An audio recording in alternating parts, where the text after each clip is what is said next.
Saudara dan saudariku yang kekasih, Salam, selamat berjumpa dengan Renungan Harian Iona, Inspiration of the Apostolic. Damai sejahtera Tuhan Yesus Kristus menyertai kita.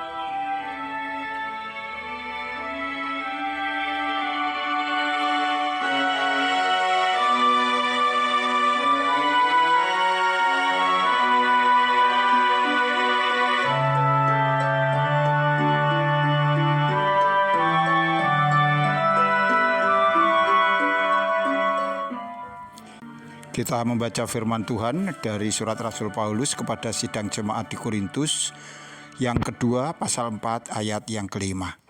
Sebab bukan diri kami yang kami beritakan, tetapi Yesus Kristus sebagai Tuhan dan diri kami sebagai hamba-Mu karena kehendak Yesus.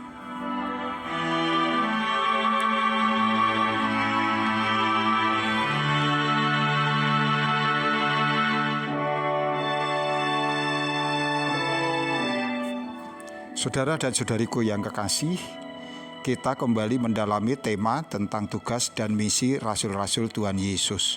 Pada bagian sebelumnya kita telah memiliki pengertian bahwa para rasul yang adalah hamba-hamba Allah, mereka bertugas melayani manusia. Tetapi para rasul bukanlah hamba manusia. Mereka hanya memiliki satu Tuhan, yaitu Yesus Kristus yang mengutus mereka. Para rasul yang adalah utusan Allah adalah pelayan. Mereka tidak menjalankan tugas sebagai hakim. Bahkan Yesus yang di dalam kodratnya sebagai manusia sejati yang sempurna dan tidak berdosa, di dalam pelayanannya tidak pernah menghakimi orang lain.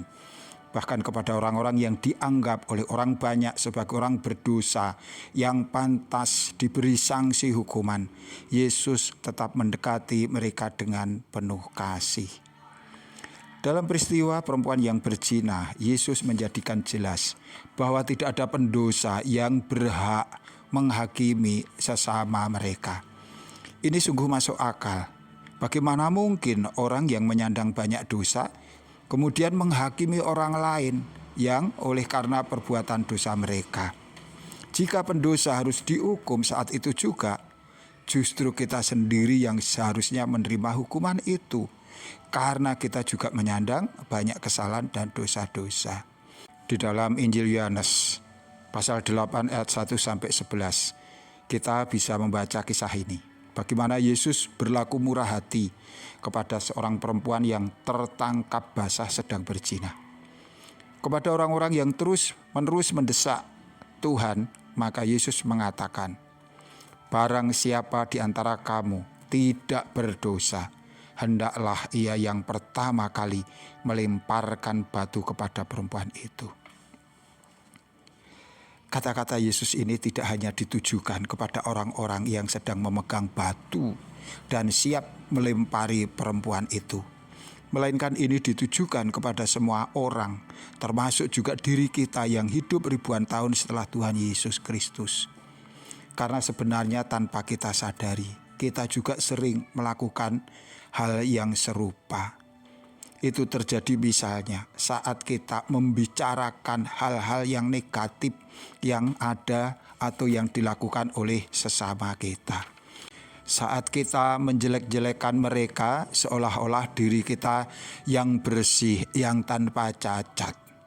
Atau ketika kita menimpakan semua persoalan kepada orang lain karena kita anggap merekalah orang yang patut disalahkan atas terjadinya masalah-masalah. Juga mungkin ketika kita secara spontan mengeluarkan kata-kata yang tidak pantas untuk mengutuki orang yang melakukan kesalahan atau tindakan yang melanggar aturan. Nasihat agar kita tidak menghakimi ini secara tegas disampaikan, diajarkan Tuhan Yesus dalam Injil Matius pasal 5 ayat 21-22. Demikian. Kamu telah mendengar yang difirmankan kepada nenek moyang kita, jangan membunuh. Siapa yang membunuh harus dihukum. Tetapi aku berkata kepadamu, setiap orang yang marah terhadap saudaranya harus dihukum. Siapa yang berkata kepada saudaranya kafir harus dihadapkan ke mahkamah agama. Dan siapa yang berkata jahil harus diserahkan ke dalam neraka yang menyala-nyala.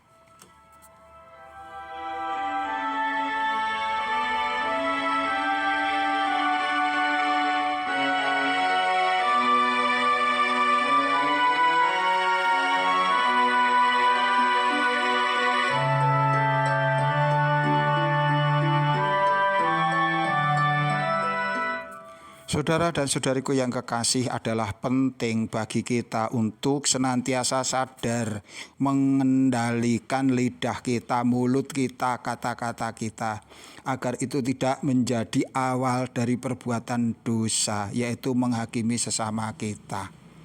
Hal menghakimi itu adalah wewenang Allah saja. Para rasul dan juga kita hanyalah orang-orang yang berdosa. Kita tidak diperintahkan dan tidak diizinkan untuk menghakimi sesama kita, melainkan melayani dan menolong mereka. Karena pada dasarnya kita pun tidak ingin dihakimi oleh orang lain atas kesalahan-kesalahan yang begitu banyak yang telah kita lakukan.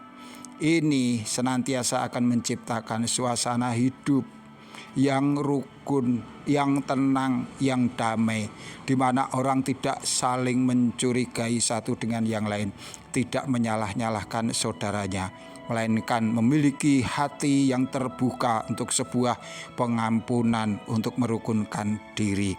Semoga berkat Allah senantiasa menyertai kita. Sampai jumpa. Amin.